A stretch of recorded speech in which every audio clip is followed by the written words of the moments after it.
Derby County appoint administrators and face huge points deduction. Derby County have appointed administrators amid the continued financial problems at the club. Wayne Rooney's side now face an automatic 12-point deduction once the process is completed. Owner Mel Morris contacted club solicitors on Friday, and the Rams' legal advisors gave notice to the High Court that they will appoint an administrator shortly. The club are already facing separate points penalties for financial fair play breaches and are in talks with the English Football League over their punishment.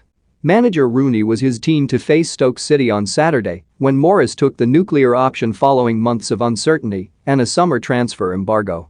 The Rams have taken 7 points from their opening 7 championship games, meaning they would sit on -5 if the penalty was handed out now.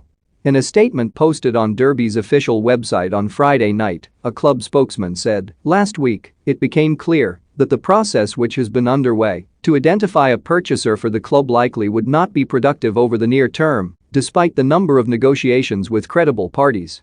Because the COVID-19 pandemic has had a severe impact on the revenues and profits of all of its businesses, the club has been unable to service its day-to-day financial obligations. The directors had no choice but to make the tough decision to take this action and protect the club." The club have outlined how the global pandemic affected a potential sale of the club and stadium, Pride Park, and the issues were a prelude to what has followed. The COVID-19 lockdown also meant that we were unable to have face-to-face meetings with a number of potential purchasers who could not visit the stadium or training ground, it added. A planned sale of the club and stadium that was due to close in January 2020 collapsed when the EFL was coerced into challenging the stadium sale transaction, a charge that would be dismissed some 9 months later. The ongoing litigation and charges in regard to the P&S regulations and the protracted timetable for this to reach a resolution added further uncertainty and made negotiations challenging. These issues also led the EFL to preclude the club from drawing down circa £8.3 million of financial assistance, as was made available to all other championship clubs in respect of settling pay liabilities, further aggravating our cash flow and ability to meet our financial obligations.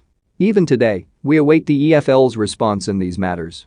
This response is important to the club, its supporters and also to any prospective purchaser of the club. It added, "We cannot stress enough